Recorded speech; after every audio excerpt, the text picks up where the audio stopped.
Channel کو subscribe کریں اور بیل کے آئیکن پر پریس کر دیجئے تاکہ ہر نئی ویڈیو سب سے پہلے آپ حاصل کر سکیں۔ ایک بار درود پاک پڑھ کے کمنٹس میں اللہ لکھتے ہیں۔ ہمارے دو دشمن ہیں جو ہمیں جادہ مستقیم سے بھٹکانے کے لیے دن رات کوشاں ہیں، ایک نفس اور دوسرا شیطان۔ شیطان ہمیں راہ حق سے بہکانے میں لگا رہتا ہے، لیکن شیطان جب خود شیطان بنا تو اس وقت کوئی دوسرا شیطان نہیں تھا جس نے اس کو شیطان بنایا، بلکہ وہ نفس تھا جس نے شیطان کو شیطان بنایا۔ اس نے سر اٹھا کے کہا انا خیر منہ، میں بہتر ہوں، خلقتنی من نار و خلقتہ من طین، مالک تو نے اس کو مٹی سے بنایا اور مجھے آگ سے بنایا، آگ افضل ہے، مٹی مفضول ہے، افضل مفضول کو کیسے سجدہ کرے؟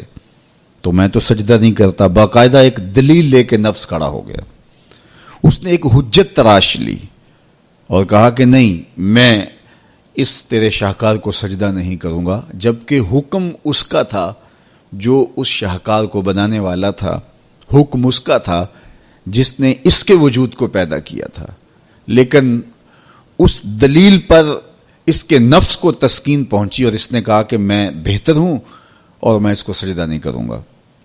اللہ تعالیٰ نے راندہ درگاہ کر دیا، تو اس نے اللہ کے حضور قسم کی کہ مجھے تیری عزت کی قسم، میں تیرے بندوں کو تیرے تک نہیں پہنچنے دوں گا، ان کے چاروں طرف سے ان پر حملہ آور ہوں گا اور ان کو راہ مستقیم سے ہٹا دوں گا۔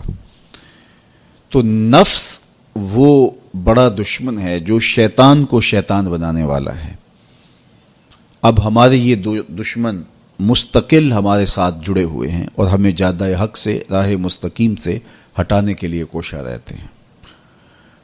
ماہ صیام میں کیا ہوتا ہے؟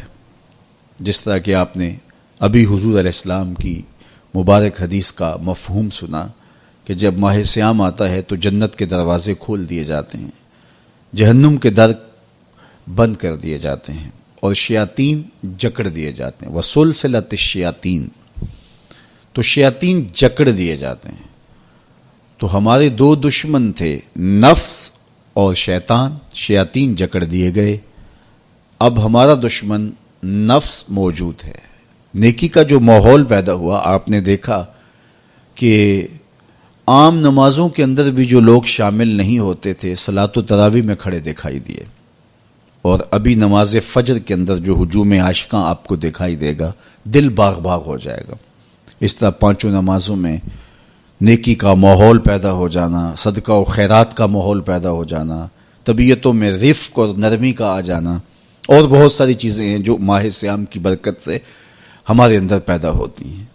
تو یہ ماحول جو خیر کا، بھلائی کا، رحمت کا، نیکی کا پیدا ہوتا ہے، یہ شیاطین کے بند جانے کی وجہ سے ہوتا ہے۔ اور اس کے باوجود بھی بہت برائیاں موجود ہیں۔ ماہ صیام کے اندر گراں فروشی ہے، ذخیرہ اندوزی ہے، کم تولا جا رہا ہے، رشوت کا بازار گرم ہے، بہت سارے ایسے معاملات ہیں جو اسی طرح ہو رہے ہیں۔ تو جب شیطان بند گیا تو یہ کیوں ہو رہے ہیں؟ نفس موجود ہے۔ تو نیکی کا ماحول پیدا ہو جانا یہ شیطان کے بند جانے کی وجہ سے ہے، اور گناہ کا پھر بھی مسلسل موجود رہنا یہ نفس کے موجود ہونے کی وجہ سے ہے۔ اب ماہ صیام کے اندر ہمارے لیے یہ سہولت ہو گئی کہ ہمارے دو دشمنوں میں سے ایک دشمن باندھ دیا گیا، اور وہ ہے شیطان۔ اب ہمارا مقابلہ صرف ایک دشمن سے ہے اور وہ ہے نفس۔ اگر نفس کا ہم مقابلہ کر لیں گے تو شیطان چھٹ کے بھی ہمارا کچھ نہیں بگاڑ سکتا، اس لیے کہ وہ مؤثر ہوتا ہے نفس کے ساتھ مل کے۔ اندر کا بھیتی جب تک نہ ملا ہو تو باہر سے آ کر حملہ آور کچھ نہیں کر سکتا۔ تو جب تک اندر کے غدار، اندر کے ملے ہوئے شخص قوموں کو برباد نہ کریں تو قومیں برباد نہیں ہوتی، قومیں اپنے پاؤں پہ کھڑی رہتی ہیں۔ ہم نے تاریخ عالم کا مطالعہ کیا ہے، یہ چیز ہمیں ملتی ہے کہ قوموں کی زندگی میں جو اندر کے ملے ہوئے غدار لوگ ہیں، انہوں نے تباہی اور بربادی اور نقصان اور تکلیفیں کھڑی کی، اور اگر وہ اندر سے موجود نہ ہو تو باہر کے دشمن اس قدر نقصان نہیں دے سکتے. تو یہ نفس اندر کا دشمن ہے, اندر بیٹھا ہوا چھپا ہوا دشمن ہے, اور شیطان باہر سے آ کے حملہ آور ہوتا ہے. ماہ صیام میں اللہ نے ہمارے لیے یہ آسانی پیدا کر دی کہ ایک دشمن باندھ دیا, اب دوسرا دشمن صرف نفس موجود ہے. اب اس کو جب ہم قابو کر لیں گے تو شیطان چھٹ کے بھی کچھ نہیں کر سکے گا, ورنہ وہ تو پیچ و تاب کھا رہا ہے کہ یہ جو تم مسجدوں میں جا رہے ہو, یہ ماحول نیکی کا پیدا ہوا ہے, اس کو تو ایک آنکھ نہیں بھاتا. وہ تو حضرت انسان کو برباد کرنے پہ تلا ہوا ہے. اس نے اللہ کے حضور اس کی عزت کی قسم کھا کے کہا تھا کہ میں تیرے بندوں کو تیرے تک نہیں پہنچنے دوں گا, ان کے دائیں بائیں سے آگے پیچھے سے چاروں سمتوں سے ان پر حملہ آور ہوں گا.